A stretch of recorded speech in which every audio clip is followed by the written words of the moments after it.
Assalamualaikum warahmatullahi wabarakatuh.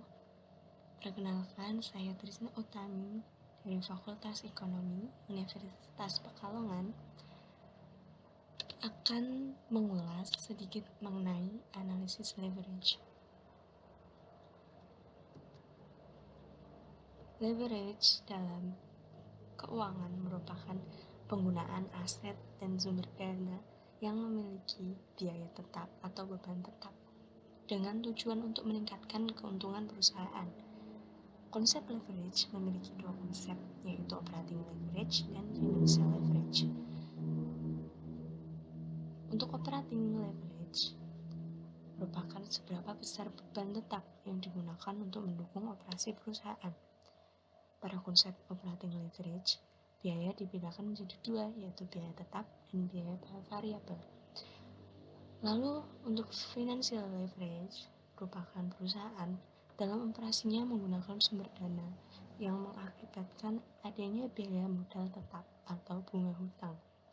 Dalam perhitungan ini diharapkan dapat meningkatkan laba per lembar atau EPS, EAT per sheet. Lalu untuk analisis BEP.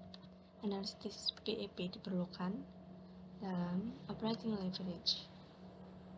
Analisis BEP merupakan jumlah produksi atau penjualan yang dapat menghasilkan laba operasi atau laba usaha sama dengan 0. Atau dalam kata lain, jumlah produksi yang menghasilkan jumlah total pendapatan sama dengan jumlah total biaya.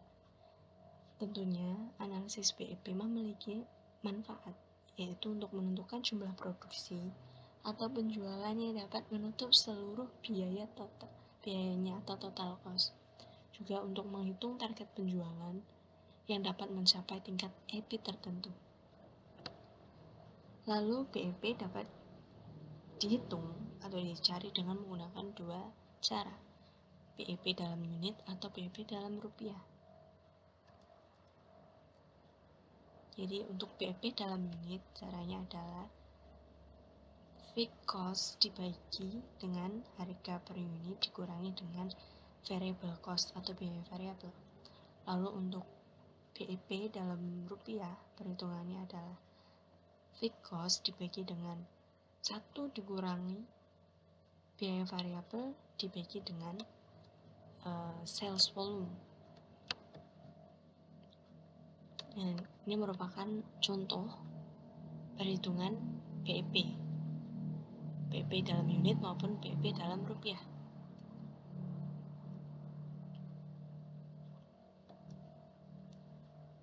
Analisis BEP juga dapat digunakan untuk menentukan target penjualan yang dapat mencapai tingkat laba operasi atau EBIT tertentu. Juga terdapat contohnya.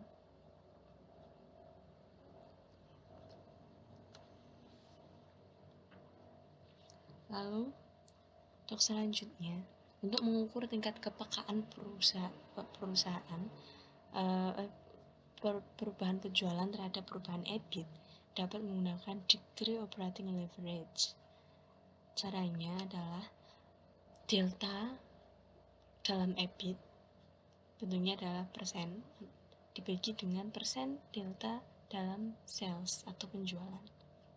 Atau untuk berbagai level penjualan juga dapat digunakan rumus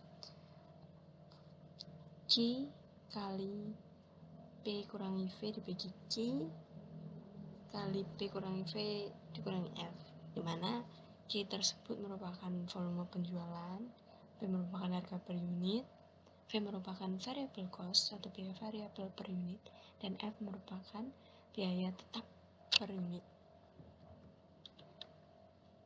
Financial leverage melalui analisis ini dapat digambarkan bagaimana sensitivitas perubahan earning per share atau EPS atau laba per lembar saham sebagai akibat perubahan EBIT atau laba operasi perusahaan. Leverage keuangan diukur dengan menggunakan DFL atau Degree Financial Leverage. Kan ada beberapa cara. Pertama, dapat dicari dengan perubahan persentase laba per saham dibagi perubahan persentase laba operasi atau EBIT. Tahu dengan ini, EBIT dikurangi EBIT dibagi EBIT dikurangi I, atau itu adalah interest.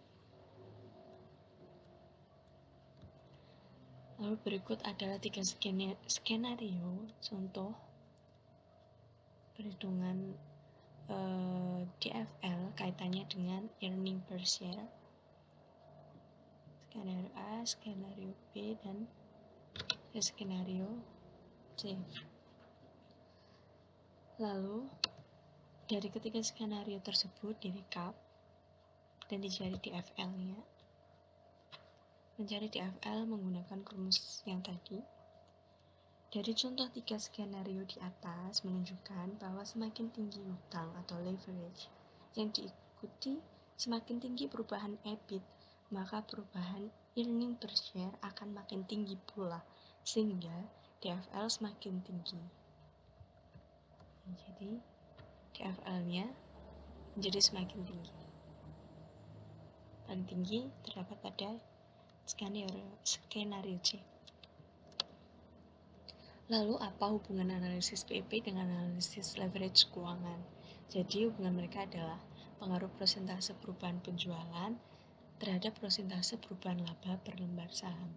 Ini saling mempengaruhi. Dan tingkat pengaruh gabungan antara leverage operasi dengan leverage keuangan diukur dengan degree combined leverage atau DCL.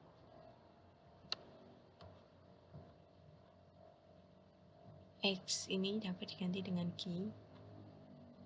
Kita hanya perumpamaan saja, jadi X ini merupakan unit yang dihasilkan. P merupakan harga jual per unit, V merupakan biaya variabel per unit, F juga biaya tetap per periode, dan I merupakan bunga. Terima kasih. Sekian penjelasan dari saya, kurang lebihnya mohon maaf. Semoga bermanfaat. Wassalamualaikum warahmatullahi wabarakatuh.